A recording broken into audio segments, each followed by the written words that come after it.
Hello, my name is Susan, and today I want to talk about flower essences, what they are, and how to use them.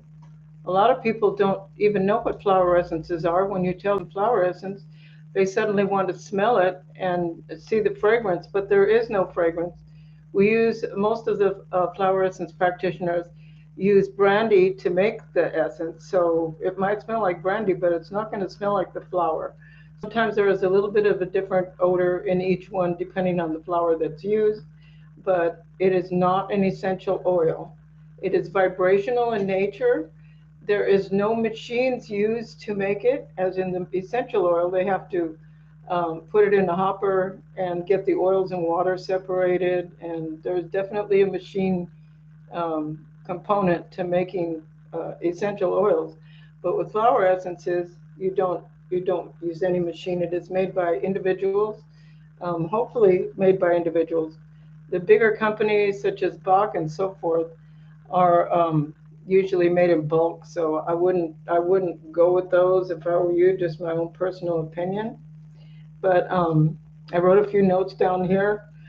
First, I need you to know this is for entertainment purposes only, for YouTube purposes, if you understand.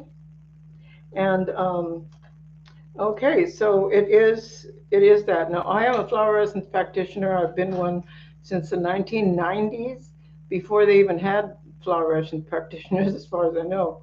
And so I've been doing it a long time. I've got over 40 essences that I have personally made. And if I have the opportunity, I'll make more. But I've got that many for now. Two of them have broken over the years, which was a horrible tragedy, but it does happen. And so this is what I do. I do a lot of things, but this one is my favorite.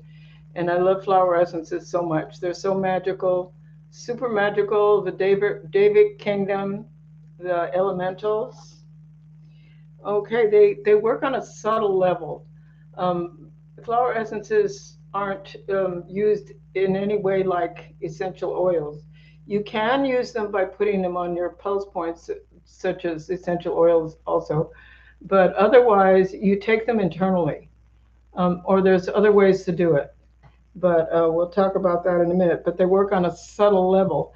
It's not like a tincture, which will, suddenly you can feel differently or it will affect you very strongly in one way or another. They don't do that. They work on a very subtle level. It's very spiritual. Um, it works on whatever you need.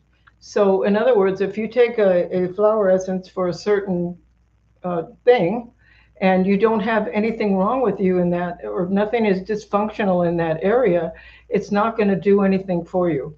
It cannot hurt you. It's definitely okay for children and for pets. It's not harmful. You can't overdose on a flower essence.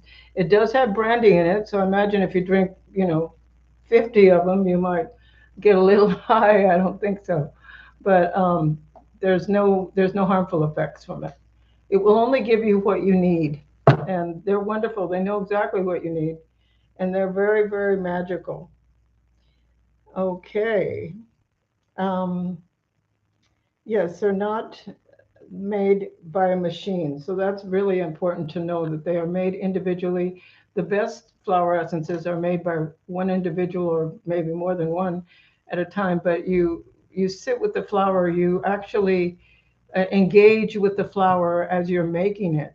So it embodies, it's a very meditative and spiritual experience as you're doing it. So you're receiving the soul essence of the flower. The, the medicine, it's soul medicine. And they do all kinds of things. Okay, so when you make it, no, I will make another video on how to make flower essences. This one is not that. This one is talking about what they are and how to use them, what they do and how to use them.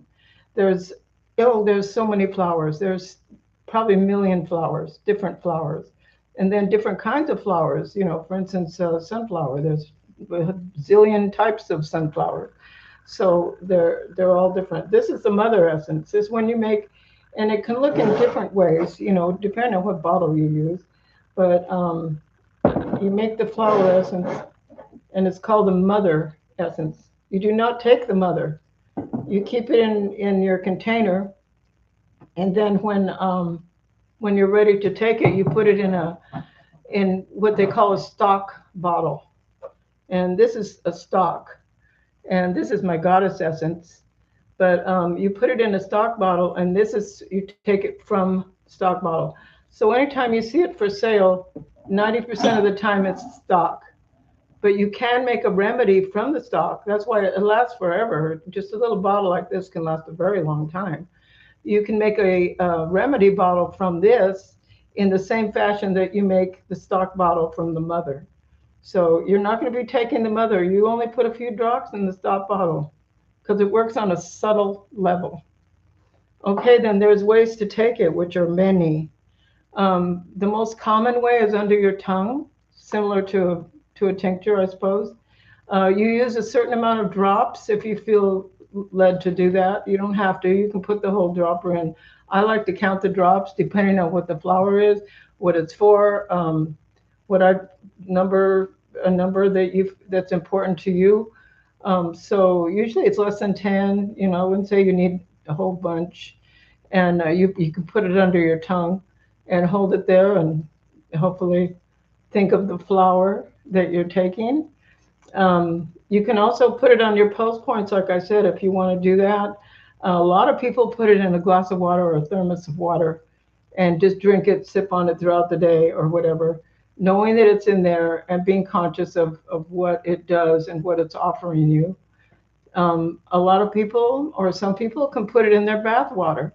You can put it in your bath water. You don't need a ton because more is not better with flower essences. It's very vibrational. So more is never better. Just a few drops is all you need under your tongue, and it works. It knows. In fact, you can even call on the flower when you have no flower essence around you.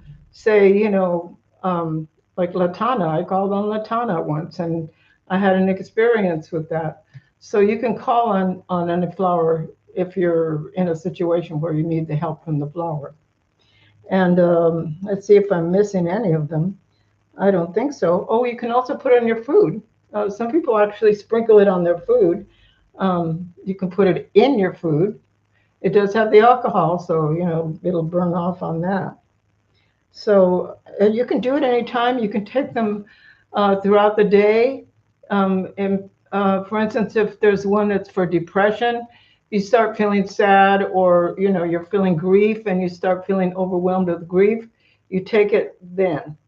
Or if you're working with one that helps you not to procrastinate, for instance, like the yucca flower essence, then you just take it once a morning and the evening, or however you feel led. It's very personal, and you just do it the way that resonates with you the most strongly.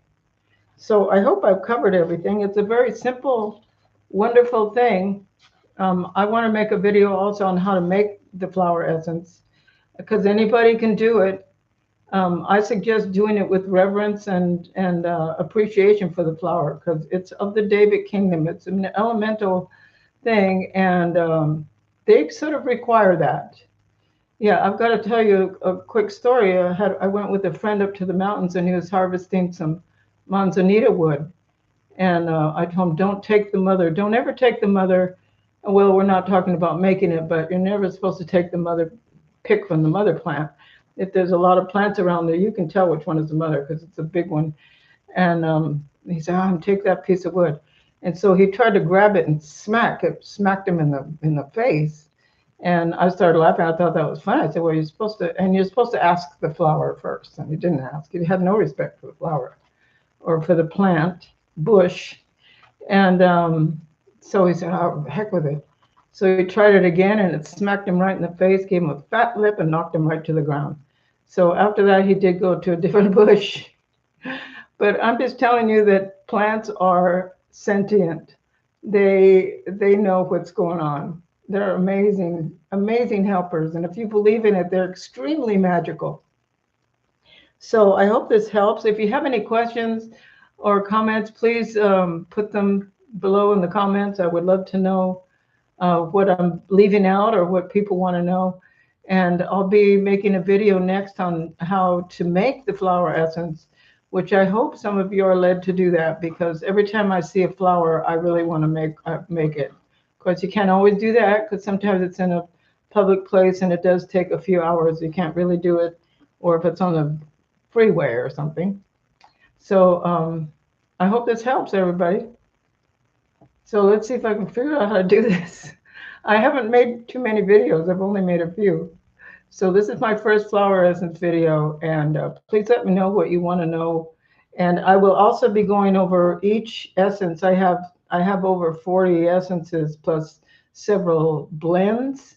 So I'll be going over those all and talking about that particular flower, all about everything about it, show you some pictures of it, and also what it's for and everything. There's a lot to know.